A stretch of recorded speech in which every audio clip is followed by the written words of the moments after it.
आपणा सगळ्यांना कल्पना असेल की आज शेवटचा दिवस होता महानगरपालिकेचे इच्छुक उमेदवारांना आणि जे भेटलेले पद आहेत, जे उमेदवार नक्की झाले त्यांचा फॉर्म भरायचा आजचा लास्ट दिवस होता. पण गोरेगाव वार्डामध्ये जे गोरेगाव 7 वार्ड आहे तिथे एक वेगळीच दशा आपल्याला बघायला भेटली.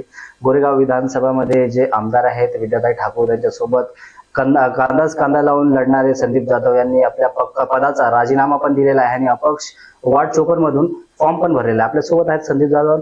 आपण त्यांच्याशी बोलू काय कारण असेल आणि का यांनी असं पदाचा राजीनामा दिला. सर, स्वागत आहे आपलं मुंबई न्यूज मध्ये.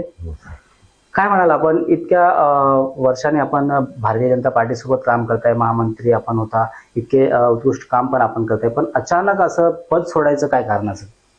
सर्वप्रथम धन्यवाद की कमीत कमी तुम्ही आमच्या कामाची दखल घेतली आणि तुम्ही स्वतः बघितलात की किती आम्ही कामं केली.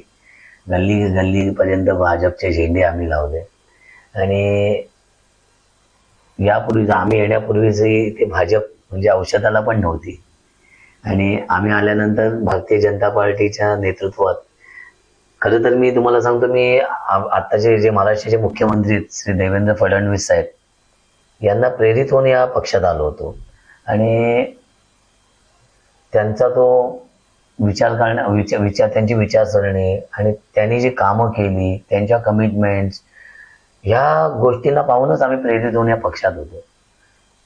पण त्यांच्या हाताखालची परी किंवा इतर ह्या लोकांना पक्षाची काही पडलेली नाही, हे आज सिद्ध झालेलं आहे.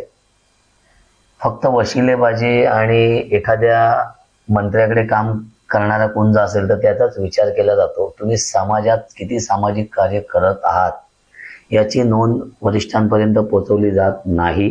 फक्त एखाद्याचा कोणाचा वरून तुम्ही फोन आणला किंवा तुमच्या आई या वडील आमदार खासदार हवेत किंवा तुम्ही पहिल्यांदा एकदा निवडून आलेले पाहिजेत, ह्याच गोष्टी राजकारणामध्ये मायने राहतात. तुम्ही किती कार्य करताय आणि तुम्ही आजपर्यंत किती लोक जोडली आहेत, मला वाटतं ह्याला केराची टोपली दाखवली जाते. ह्या गोष्टी राजकारणात बाद झालेल्या आहेत आणि हव्याशा पोटी ह्याला पाडायचंय त्याला पाडायचंय ह्या उद्देशाने मी हा निर्णय पण घेतलेला नाहीये. पण जेव्हा पक्षाचं नुकसान होतंय असं मी जेव्हा डोळ्यांनी बघतोय तर मला राहावलं नाही. ज्या पक्षाला आम्ही एवढं इथे वाढवलं आणि तो पक्ष आज 101% म्हणजे एक पण असा लहान मुलाला पण विचारा की काय संदीप जाधवनी ही सीट 100% काढली असती की नसती, पण हे का केलं हे मला वाटतं मुख्यमंत्र्यांनाच माहीत असेल की अशी काय मजबुरी होती पक्षाची की आमची एवढी चांगली कामं बघून सुद्धा एका निष्क्रिय व्यक्तीला ही 54ची सीट दिली. मी पक्षात कार्यरत आहे असे म्हणणारे फक्त संघ परिवाराचा आहे, आम्ही पण संघाला घेऊनच कामं केलेली आहेत. आज 200 तरुण भारत सारखे पेपर आम्ही चालू केले इकडे वॉर्डामध्ये. तेव्हा कुठे होते हे सक्रिय कार्यकर्ते? भारतीय जनता पार्टीच्या 11 ठिकाणी झेंडे लावले मी, 11 ठिकाणी. तेव्हा कुठे होते हे सक्रिय? कसं असतं बघा, भारतीय जनता पार्टी पक्ष जुना आहे, पण त्याला एक नेतृत्व चांगलं मिळाल्यानंतर त्याला कसा ग्लॅमर येतो, समजलं ना? आणि इतर पक्ष की त्याला नेतृत्व चांगलं नाही मिळालं तर त्याला कसं जातं, ह्या संभ्रमात लोक आहेत आताची. म्हणजे फडणवीस साहेबांना बघून खूप लोक येत आहेत, खूप लोक पक्षात येत आहेत, पण अशा ज्या तिकिटीच्या टायमाला जे राजकारण केलं जातं त्याच्यापासून सावधान राहिलं पाहिजे. आपल्याला काय वाटतं, आता सध्या आपण राजीनामा दिलेला आहे आणि त्याच वार्डात आपण अपक्ष लढत आहात. भारतीय जनता पार्टीचे उमेदवार जिथे आहेत तिथे पण त्यांच्यावर किती फरक पडेल असं आपल्याला काय वाटतं? हा लढा भारतीय जनता पार्टी बरोबर नाहीच आहे, तुम्ही समजून घ्या. हे माझ्या पक्षाकडून एखादी चूक झाली असेल तर ती सांभाळून घेण्याचा टाइम आहे. हा भारतीय जनता पक्षाबरोबर माझी लढाईच नाहीये, मुळात तुम्ही समजून घ्या.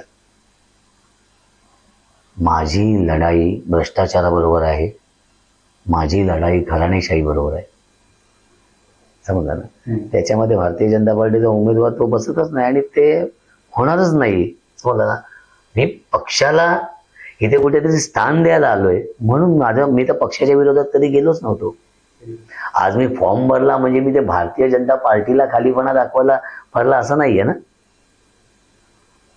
आता आपल्या मागे 54 वार्डची जी जनता आहे ती मोठ्या प्रमाणात आहे, पण तिथे आपल्या समोर अंकित प्रभू पण आहेत फॉर्म भरलेले, RPIचे पण फॉर्म आहेत. तिथे आपल्याला काय वाटतं, म्हणजे तुम्ही याच्यातून एक किती % तुम्हाला कन्फर्मेशन आहे की तुम्ही तिथून सीट काढून दाखवणार? बघा कसं असतं, याचं संपूर्ण भविष्य 54ची जनता ठरवणार. आणि 54 मधले जे आमचे मायबाप आहेत, स्लम मधले जे मुलं आहेत, त्यांना काय मिळालं आजपर्यंत 25 वर्षामध्ये, आणि कोणी दिलं आणि कोण देऊ शकतं, आणि कोण ह्या 54ला एक चांगलं गोरेगाव म्हणून नेऊ शकते, हे मला वाटतं इकडच्या लोकांना, इकडच्या मुलांना, इकडच्या जनतेला, इकडच्या मतदारांना माहिती आहे. आणि त्या गोष्टीसाठी आम्ही स्वतःला लायक समजतो म्हणून हा प्रयत्न आहे.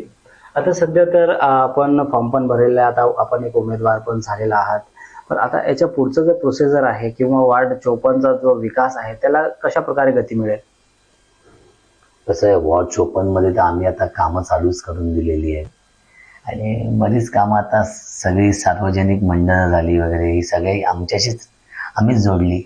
भारतीय जनता पार्टी बरोबर जोडली की आम्हीच जोडली ना ही मंडळं. आज गोरेगाव पूर्वेला 74 मंडळ आहेत, ही पण माहीत नसली या उमेदवारांना. या 74 मंडळांची 1 to 1 बांधिलकी संदीप जाधवची आहेत. मग ती 51ची असून दे या 54ची असून दे. आणि सार्वजनिक उत्सवात नुसते भाग नाही घेतले तर सहभागी झालो आम्ही त्यांच्याबरोबर सर्वच बाबतीने. त्याचा विचार पण ही अशी मंडळ, सार्वजनिक मंडळ आहेत, ती करतील ना. धन्यवाद सर. आपण बघू शकता आपल्यासोबत होते संदीप जाधवजी, जे राधे राधे फाउंडेशनचे अध्यक्ष पण आहेत. त्यांनी सांगितल्याप्रमाणे जसं त्यांनी 51 मध्ये वेगवेगळ्या प्रकारचे कार्यक्रम केलेले आहेत, आपण पाहिलंच असेल. आणि त्यांचं असं म्हणणं आहे की आता जेव्हा मी अपक्ष उमेदवार म्हणून वार्ड 54 मध्ये लढतोय, तरी तिथल्या जनतेला मी काय चांगलं करून देईल याचा मी पूर्ण प्रयत्न करेल. अशा अपडेटसाठी बघत राहा मुंबई सोबत. आम्ही आमदार गोरेगाव.